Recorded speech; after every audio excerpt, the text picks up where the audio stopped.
بسم اللہ الرحمن الرحیم۔ رب ذوالجلال کے بابرکت نام سے شروع کرتا ہوں جو بڑا مہربان نہایت رحم کرنے والا ہے۔ ناظرین، آج ہم آپ کو تاریخ پاکستان کے بارے میں پاکستان کی کہانی سنا رہے ہیں کہ کن کن لوگوں نے اپنی قربانیاں پاکستان کی خاطر دیں۔ آئیے اس ویڈیو میں آپ ضرور سنیے۔ 23 مارچ 1940 کو منٹو پارک میں ایک آواز گونجی۔ آواز کیا تھی؟ 10 سال قبل لفظوں سے بنائی گئی ایک تصویر کے منہ بولتے فتوحات تھے۔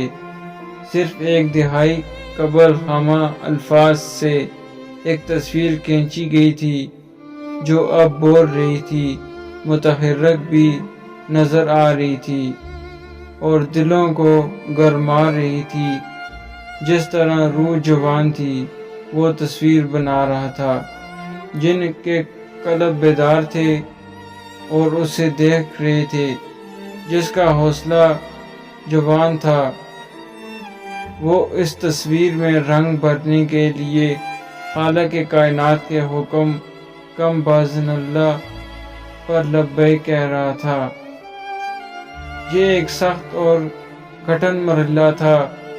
ساری دنیا کی باطل اور طاغوتی طاقتوں کے سامنے کلمہ توحید بلند کرنے کے عزم کا اظہار ہو رہا تھا۔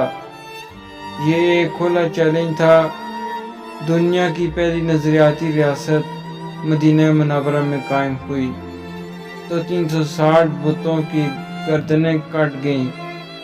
سرطن سے جدا ہو کر والی مکہ و مدینہ کے قدموں میں ڈھیر ہو گئیں۔ زمین اللہ کے شہروں کے قدموں تلے سکڑتی چلی گئی۔ اس اسلامی نظریاتی ریاست کی سرحدیں بر صغیر پاک و ہند تک پھیل گئیں۔ صرف چند بھائیوں کا فاصلہ طے ہوا اور عقائد و نظریات کی بنیاد پر وجود میں آنے والا دیس مدینہ منورہ کائنات کے طول و عرض میں پھیل گیا۔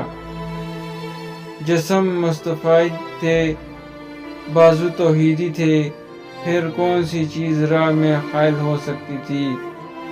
اس کے شاہینوں کی پرواز کو مدتوں کوئی نہ روک سکا۔ رکاوٹوں کے سیلاب آئے، پہاڑوں اور چٹانوں سے ٹکرانا پڑا اور زخم بھی کھائے، لہو بھی ہوئے، لیکن اختتام ہمیشہ کامیابی کی نوید پر ہوا۔ مسلمان جب بھی اللہ اور اس کے محبوب کا نام لے کر میدان میں ڈٹ گئے، پھر کوئی انہیں جھکا سکا نہ ہرا سکا۔ عشق محمد صلی اللہ علیہ وآلہ وسلم ہمیشہ چراغ بن کر رہنمائی کرتا رہا، کمزور کو بھی اور پست کو بلا تر کرتا رہا۔ اس لیے مصور پاکستان علامہ محمد اقبال نے بھی سوئی قوم کو جگانے کا عزم کیا تو نسخہ کیمیا تجویز کرتے ہوئے فرمایا، قوت سے عشق سے ہر پست کو بلا کر دے، در میں اس میں محمد سے اجالا کر دے۔ اسلام میں بر صغیر میں پہنچا تو تقریباً 1100 سال کا زرعی دور حکومت دیکھا اور دنیا کو جہان بانی کے گر سکھا دیے۔ برہمن، راجپوت، چود سب خوش تھے۔ انصاف سب اور ہم اور سب کے لیے میسر تھا۔ ہر ایک کو اپنی حد میں رہتے ہوئے دوسرے کی حدود کا احترام کرتے ہو اپنے طور طریقے کے مطابق آزادی سے جینے کا حق حاصل تھا۔ قدروں کا سطر تھا، عوام خوش تھے، ہر طرف امن و امان تھا۔ آخرکار ایک لمحے عرصے کے بعد شیطان کو کھول کر کھیلنے کا موقع مل گیا۔ رنگینوں کے ایک دلکش لہر اٹھی اور دنیا کو فن جہان بانی کے گر سکھانے والی قوم عیش و عشرت میں ڈوب گئی۔ امراض وبا بادشاہ ہاتھ سے تلوار پھینک کر پیروں میں گھنگر باندھ کر رقص کرنے لگے۔ شطرنج کی بساط پر ریاستوں کے فیصلے ہونے لگے۔ شراب اور کباب نے عقل و خرد کو مفلوج اور نگاہوں کو محموم کر دیا۔ گھر کی دیواریں کمزور ہوں تو چور نقب لگا ہی دیتے ہیں۔ یہاں ہوا چوروں کی ایک ٹولی نے ایسٹ انڈیا کمپنی کو روپ دار کر برصغیر کے مغلیہ حکومت کی کمزور دیوار میں نقب لگائی اور پھر ہر دروازہ آسانی سے کھلتا چلا گیا۔ بغیرت بادشاہوں، رنگیلیوں اور غداروں نے راہ فرار اختیار کی۔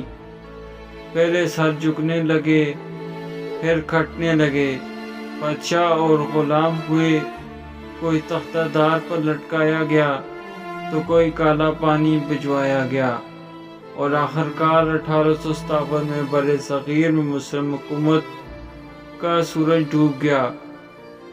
پرانی کہانی جہاں ختم ہوئی، نئی وہاں سے شروع ہی ہو گئی۔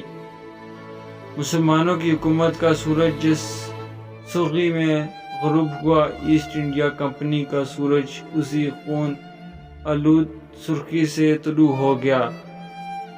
ہر روز مسلمانوں کا خون برصغیر کے طول و عرض میں بے دریغ بہایا جانے لگا۔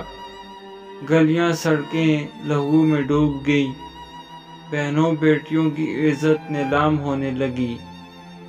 مسلمان ایسے ذلیل و خوار ہوئے جو انگریز حکومت کے قائم ہوتے ہی غلامی کے اندھیروں میں ڈوب گئے۔ پیروں میں گھنگر باندھ کے جس کتاب الہی کو دعوت دی تھی، دہلی کی سڑکوں پر جھاڑ دیتے ہوئے اسی سے پناہ مانگنے لگے۔ حضرت علی رضی اللہ تعالیٰ عنہ نے فرمایا تھا، کفر کی حکومت قائم رہ سکتی ہے، ظلم کی نہیں۔ ایسٹ انڈیا کمپنی کا دور حکومت ظلم کی بنیاد پر ہی تھا، کفر کی بنیاد پر بھی۔ اس لیے کچھ عجب ہوا مسلمانوں کے ساتھ کہ غلامی کے لیے جھکتے جھکتے زمین سے ہی جا لگے۔ ماتھا مین پر لگا تو دل سے درد کی ٹیسوں کے ساتھ اللہ بھی نکلا، اور یوں سجدہ ندامت اور سجدہ توبہ دہ ہو گیا۔ بہت کچھ ہوا اس دور ذلت میں، لیکن شرمندگی اور ندامت سے بہنے والے شاید چند آنسوؤں کی برکت تھی کہ 19ویں صدی کے آخری دہائیوں میں سرزمین برصغیر پاک و ہند پر دو ایسے خوشبودار پھول کھلے کہ جن کی خوشبو سے سارا ہندوستان مہک اٹھا۔ یہ ایک خوشبودار حادثہ تھا۔